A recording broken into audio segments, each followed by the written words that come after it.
Bonjour à vous, ici David Laroche de la série Wake Up Calls, votre rendez-vous pour booster et secouer votre vie. Aujourd'hui, nous allons voir 6 erreurs vis-à-vis du développement personnel.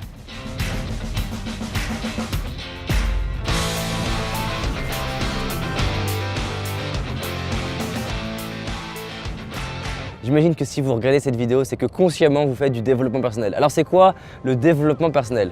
Pour ma part, c'est juste consacrer des pensées, du temps, de l'énergie, voire de l'argent pour grandir et devenir la nouvelle version de nous-mêmes. En fait, pour moi, toutes les personnes de la planète font du développement personnel. On est programmé pour ça, on est programmé et designé pour grandir et évoluer.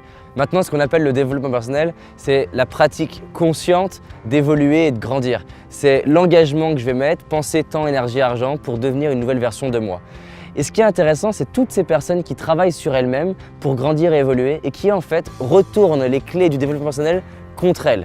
Et j'en connais plein parce que j'organise des stages et des conférences partout dans le monde, en particulier dans la francophonie. Et en tant que client, j'ai participé à beaucoup de stages où j'ai vu des personnes presque plus mal après avoir fait du développement personnel. Ce qui est un peu un paradoxe, c'est dommage d'investir pensée, temps, énergie, argent pour grandir, pour au final être plus dépressif qu'avant. Une petite anecdote que je voudrais vous partager, c'est que quand j'ai commencé à travailler sur moi, au bout d'un moment, je suis devenu un optimiste dépressif. Alors qu'est-ce que je veux dire par là? C'est que j'ai appris que c'était bien de faire des phrases positives, j'ai appris que c'était bien de focaliser sur ce qui était top. Mais du coup, à chaque fois que j'avais une pensée du type « Oh, ça marchera pas », je me disais « Putain, merde, David, encore une pensée de merde !» Et je m'insultais tout seul. Ce qui est un peu dommage quand on fait du développement personnel. Ou par exemple, quand je commençais à avoir une phrase de critique ou de jugement en me disant « Tiens, c'est un gros con ». Avant, quand je me disais « C'est un gros con », bah, ça restait là, je me disais « Ouais, c'est lui, le gros con » et tout allait bien. Sauf qu'après, je me disais « C'est un gros con » et « Oh, t'as encore dit un gros mot ». Et donc du coup, je retournais le développement personnel comme un fléau contre moi. Et c'est ça la première chose que je voudrais vous dire, c'est de ne pas faire du développement personnel un fléau. Ça veut dire que gardons l'intention de base. L'intention, c'est de se sentir mieux. L'intention, c'est d'évoluer. Alors oui, il y a des règles de base, comme le fait de parler positivement, comme le fait d'être constructif, comme le fait de vouloir avancer, comme le fait de prendre soin de son corps, de son alimentation. Ça, c'est des tendances.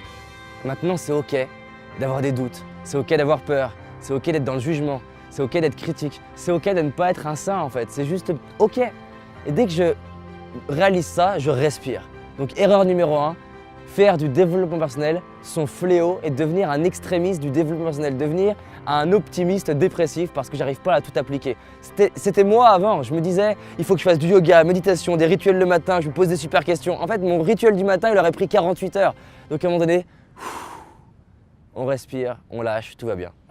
Deuxième grosse erreur que je vois énormément, arrêter d'être un élève. Il y a des personnes qui en fait, à 25, 30 ans, 50, 60, 70 ans, un jour elles se disent « c'est bon ». Comment ça c'est bon? Bah c'est bon, je sais tout. Je connais tout maintenant, j'ai plus besoin de progresser, plus besoin d'apprendre, je sais tout. Mais en fait, on peut toujours apprendre, non, je sais tout. En fait, la clé pour moi c'est de se rappeler que je peux être un maître, je peux savoir plein de choses et je peux aider les autres à grandir, mais ça ne m'empêche pas que je peux apprendre de vous. Je peux apprendre de la personne qui marche sur la plage, je peux même apprendre en regardant le sable ou la nature. Je peux toujours apprendre. Donc erreur numéro 2, croire qu'un jour j'aurai plus besoin d'apprendre et d'arrêter d'être un élève.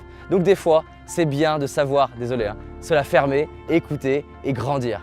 Troisième chose, troisième erreur, et celle-ci je la vois tellement. Il y a des gens, c'est ce que j'appelle être un Jean-Michel Otake, ils font un stage, ils sont super contents, ils disent j'ai la clé. Mais t'as la clé de quoi? J'ai la clé David. Mais de quoi? J'ai trouvé la clé. Je dis mais c'est bien et tu veux en faire quoi? Bah j'en sais rien. En fait, c'est un peu dommage d'avoir trouvé quelque chose qui peut marcher, qui peut m'aider à passer ma vie à un autre niveau et de ne pas l'appliquer. Troisième erreur, ne pas appliquer ce qui marche. Il y a plein de gens, ils savent comment transformer leur couple, ils savent comment transformer leurs finances, leur vie, mais ils ne le font pas. Ouais, mais David, je le sais, mais je m'en fous que tu le saches. Ce qui compte, c'est est-ce que tu le fais? Est-ce que tu l'appliques? Est-ce que tu l'utilises? Et même mieux encore, comment est-ce que tu l'utilises? Est-ce que tu peux mieux l'utiliser? Quatrième grosse erreur, c'est l'illusion du bien et du mal. Alors, bien sûr, l'idée c'est d'avoir des comportements qui tendent à me sentir bien. Dès que je vis avec l'illusion de croire qu'il y a des choses qui sont bien et des choses qui sont mal, je vis avec un fouet dans la main. Et à chaque fois que je fais quelque chose qui est mal, je me fouette encore plus. Il n'y a rien qui est bien et il n'y a rien qui est mal. La bonne question c'est pas qu'est-ce qui est bien de faire? La bonne question c'est qu'est-ce qui est juste pour moi? Parce que peu importe ce que je vais faire, il y aura toujours des gens pour me dire « Ah c'est mal David ».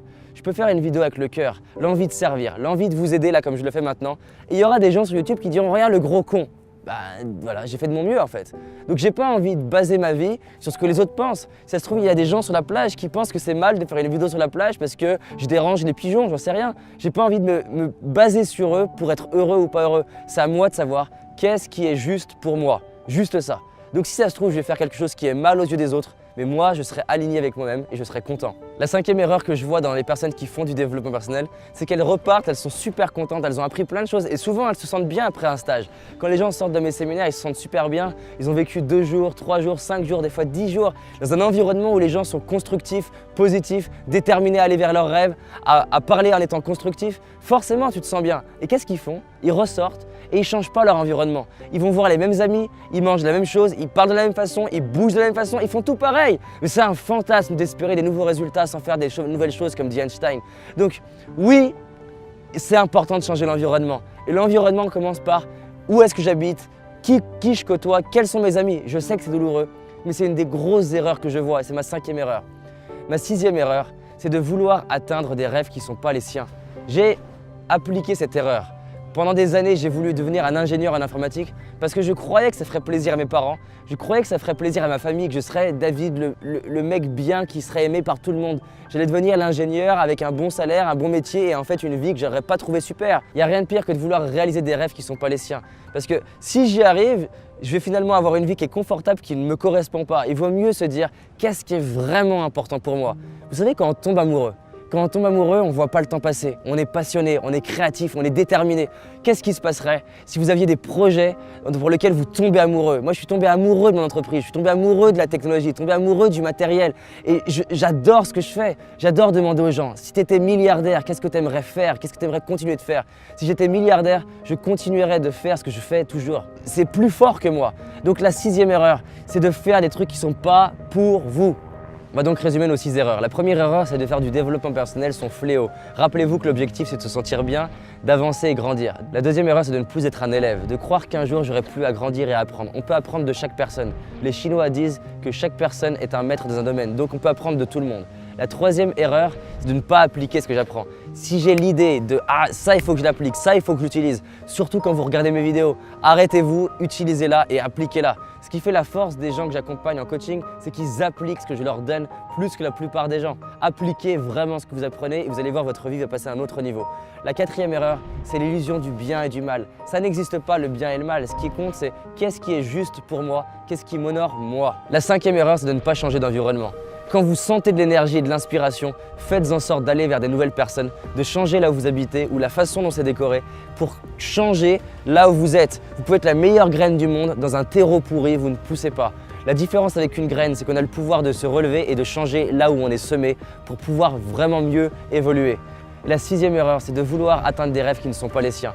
Prenez le temps de vous poser et de vous demander qu'est-ce que je veux vraiment. Peu importe les normes sociales, qu'est-ce que je désire, qu'est-ce qui me touche, là où je vois pas le temps passer, là où c'est facile pour moi, là où je désire avancer. Est-ce que vous avez un projet où vous êtes tombé amoureux et c'est facile pour vous d'avancer?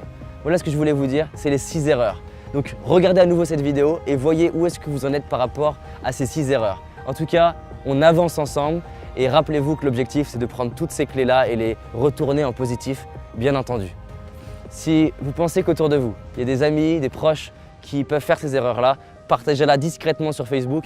Ils ne sauront pas que vous pensez à eux, c'est l'intérêt de Facebook. Donc cliquez sur j'aime, cliquez sur partager, abonnez-vous et surtout, on avance ensemble. Merci de votre confiance.